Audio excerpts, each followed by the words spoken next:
Hi friends, welcome back to our channel మీ నవరస్. ఈరోజు recipe ఏంటంటే చిక్కుడుగాయ పచ్చడి. అంటే నేనైతే ఒక హాఫ్ కేజీ చిక్కుడుగాయలు అయితే తీసుకొచ్చానండి పచ్చడి చేయడానికి. అవి చాలా ఫ్రెష్గా ఉన్నాయి. గింజలు ఎక్కువగా ఉండే అయితే పచ్చడి చాలా బాగుంటుంది. అందుకని చెప్పేసి గింజలు ఎక్కువగా ఉండే చూసుకొని తీసుకొచ్చుకోండి.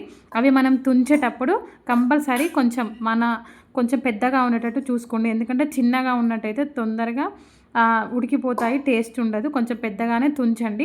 అవి ఒక 2 మినిట్స్ అంటే బయట నుంచి తీసుకొస్తాం కాబట్టి వాటరు బాగుండవు కదా, మందులు కూడా అవి కూడా స్ప్రే చేస్తారు కాబట్టి వేరే నీటర్లో ఒక 2 నిమిషాల నుంచి 3 నిమిషాల వరకు ఉడకబెట్టుకొని జల్లిగిన్నెకి వేసుకొని పక్కకు పెట్టేసుకోండి. ఆ తర్వాత మనకు ఒక 4-5 టేబుల్ స్పూన్స్ అంటే 100 గ్రాముల నుంచి 150 గ్రాముల వరకు ఆయిల్ పోసుకొని నూనెలో బాగా వేపుకోవాలండి. ఎలా వేపుకోవాలో చూపిస్తాను చూడండి. ఈ విధంగా ఇలా మగ్గిపోతే సరిపోతుందండి. కొంచెం అంటే మనం వాటర్లో ఒక 2 నిమిషాలు ఉడకబెట్టాం కదా, ఆ వాటర్ పచ్చి అనేది పోయిన తర్వాత ఈ విధంగా ఉడికిపోయిన తర్వాత వీటిని ఇదే ఆయిల్లో మనం ఇప్పుడు ఏం చేయొద్దండి. ఇంకా ఈ ఆయిల్ ఇంతే ఉండాలి, ఎందుకంటే నిల్వ ఉండాలి కదా, అందుకని చెప్పేసి ఈ ఆయిల్ ఇంతే ఉంచాలి. ఈ ఆయిల్ని దీన్ని కొంచెం పక్కకు పెట్టేసి మనం పోపు చేసుకోవాలి. ఎలా చేసుకోవాలో చూపిస్తాను చూడండి. కొంచెం ఆయిల్ పెట్టుకుంటే సరిపోతుందండి, ఎందుకంటే అందులో మనము చిక్కుడుకాయలు వేపేటప్పుడు ఆయిల్ వేసాం కదా, ఆ ఆయిల్ ఉంటుంది. కొంచెం ఆయిల్ వేసుకొని పోపులోకి ఇందులోకి కొంచెం జీలకర్ర, కొంచెం ఎండుమిర్చి కూడా వేసుకుంటే బాగుంటుంది టేస్ట్కి. ఒక 2-3 ఎండుమిర్చి మగ్గిన తర్వాత కొంచెం కచ్చపచ్చగా దంచుకొని వెల్లిపాయ, అందులోకి కొంచెం పసుపు. మనం ముందు దాంట్లో చిక్కుడుకాయ వేపేటప్పుడు వేయలే కదా, ఇందులో కొంచెం పసుపు అయితే వేసుకోవాలండి. అంటే మన టేస్ట్ తగ్గట్టు వేసుకొని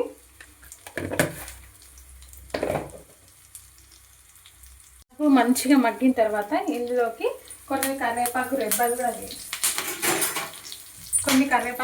కూడా వేసుకొని ఇలా పోపు చేసుకొని పెట్టుకోవాలండి.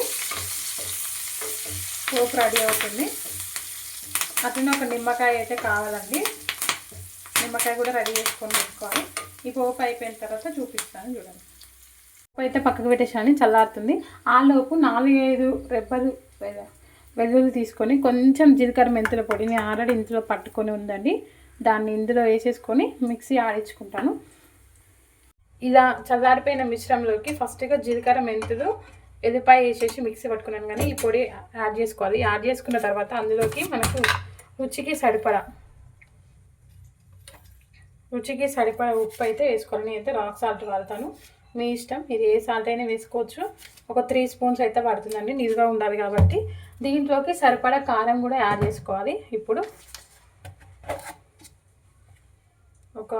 మాదైతే కారం బాగా ఉంది, కారము చూసి వేసుకుంటాను. ఒక 3 స్పూన్స్ అయితే సరిపోతుంది.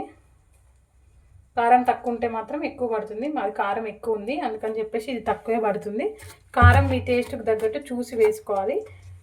మన ఇంట్లో కారం ఉండే విధానాన్ని బట్టి, అంటే కొంచెం ఇండ్లలో ఎక్కువ కారం ఉంటుంది, కొన్ని మిరపకాయలు తక్కువ కారం ఉంటాయి.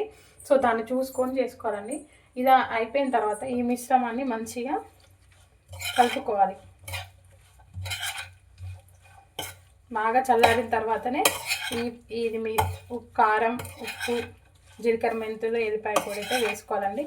అది చల్లారక ముందు వేస్తే ఏంటంటే కారం అనేది నల్లగా అవుతుంది ఆ నూనె వేడికి, అందుకే చూసుకొని చల్లారిన తర్వాతనే దీన్ని కలుపుకోవాలండి. ఇలా చేసుకొని పెట్టుకుంటే మనము బయట పెడితే మినిమం 10 to 15 డేస్ వరకు ఉంటుంది.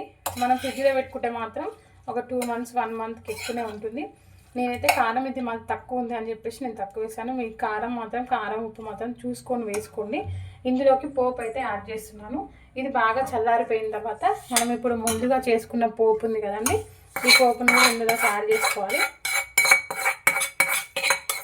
ఇప్పుడు ఇది చూడడానికి ఇలా అవుపిస్తుంది, బట్ కానీ ఒక 2 days 1 day ఒక డబ్బాలో పెట్టేసి మగ్గిన తర్వాత అది చాలా టేస్ట్ ఉంటుంది. నూనె కూడా చాలా తేలుతుంది, చూడడానికి ఇలా ఉంటుంది. బట్ కానీ ఈరోజు డబ్బాలో పెట్టి రేపు మార్నింగ్ కూడా మీకు ఎలా ఉందో చూపిస్తాను చూడండి.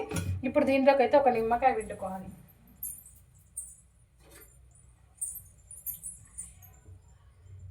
నిమ్మకాయ పులుపు ఎక్కువ ఉంటే కొన్ని నిమ్మకాయలు పులుపు ఎక్కువ ఉంటాయి, కొన్ని నిమ్మకాయలు తక్కువ ఉంటాయి, చూసుకొని పిండుకోండి. ఇదైతే మా చెట్టు నిమ్మకాయలు కొంచెం పులుపు ఎక్కువనే ఉంది, చూసి పిండుతున్నాను అందుకే. గింజలు అయితే రావద్దు, గింజలు రాకుండా చూసుకొని పిండుకోండి.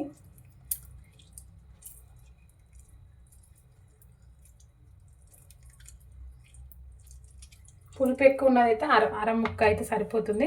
పులుపు తక్కువ ఉన్నది ఇలా నిమ్మకాయ వేసుకొని కలుపుకొని ఒక బాక్స్లో స్టోర్ చేసుకుంటే మీరు ఫ్రిడ్జ్లో పెట్టుకున్నట్టయితే కనీసం 2 months అయినా నిల్వ ఉంటుంది. అప్పటికప్పుడు చేసుకుంటే చాలా బాగుంటుంది. అంటే మనం లేట్ అయినప్పుడు, ఆఫీస్ నుంచి వచ్చినప్పుడు, ఇంకెప్పుడైనా సడన్గా కర్రీస్ ఏం లేవు అనుకున్నప్పుడు ఊకే మామిడికాయ పచ్చడి, ఇప్పుడు ఆ పచ్చడి తినలేము కదా, ఇలా కర్రీ రూపంలో ఇలా వేసుకొని ఇలా చిక్కుడుగా నిల్వ పచ్చడి చేసుకుంటే అయితే బాగుంటుంది. అసలు స్మెల్ అయితే మస్తు వస్తుంది. అసలు చూడాలి అన్నంలో ఎలా ఉండదు. చూడండి ఎంత బాగుందో. మీరు పెళ్ళైనట్టే కొత్తగా పెళ్ళైన వాళ్ళకైతే ఇది చాలా యూజ్ అవుతుంది. కర్రీస్ కానీ రోజు ఆఫీస్కి వెళ్ళే వాళ్ళకి కూడా చాలా మంచిగా యూజ్ అవుతుంది. వాళ్ళకి మార్నింగ్ నుంచి ఈవినింగ్ వరకు వెళ్ళొస్తారు కదా, అసలు రాగానే ఏం కూరలు చేసుకోవడానికి చేత కాదు. అట్లా హాలిడేస్ వచ్చినప్పుడు ఇలా రెడీ చేసుకొని పెట్టుకున్నారు అనుకోండి, చాలా బాగుంటుంది. ట్రై చేయండి. అయితే స్టోర్ చేసుకొని పెట్టుకున్నట్టయితే 2 days తర్వాత నేను మళ్ళీ మీకు వీడియో తీసి చూపిస్తాను. ఆయిల్ మొత్తం మంచిగా వినికి ముక్కలకి పట్టి ఇలా నేను మొన్న రీసెంట్గా నిమ్మకాయ చట్నీ అయితే పెట్టాను. ఏదో కన్సిస్టెన్సీ ఉందో అదే కన్సిస్టెన్సీలోకి ఈ పచ్చడి కూడా వస్తుంది. మీరు కంపల్సరీ ఈ వీడియో కనుక నచ్చినట్టయితే మీరు ఒకసారి కంపల్సరీ ఇలా ట్రై చేసి చూడండి, మీకే తెలుస్తుంది. టేస్ట్ చాలా బాగుంటుంది. రుచికి కొంచెం పెద్దగానే ఉండాలి. ఇవి చిక్కుడుకాయలు అయితే చిన్నగా అయితే తీసుకోవద్దు. ఇది ప్రతి ఒక్కరికి యూజ్ అవుతుందని చెప్పేసి వీడియో అయితే తీశాను. వీడియో నచ్చినట్టయితే లైక్ చేయండి, మా ఛానల్ని సబ్స్క్రైబ్ చేయండి. పచ్చడి అయితే రెడీ అయిపోయిందండి. ఇంకా మా హస్బెండ్ అయితే లంచ్కి అయితే వచ్చేసారు. ఇంకా అప్పుడే చేసినా కదా పచ్చడి, ఆ రోజు అయితే వేసి పెట్టాను. బాగుందా అంటే బాగుంది, సూపర్ ఉందని చెప్పారు. ఈరోజు వ్లాగ్ అయితే ఇదండి. వీడియో కనుక మీకు నచ్చినట్టయితే వీడియోని లైక్ చేయండి, మా ఛానల్ని సబ్స్క్రైబ్ చేయండి. మరెన్నో వీడియోస్తో మీ ముందుకు వస్తాను.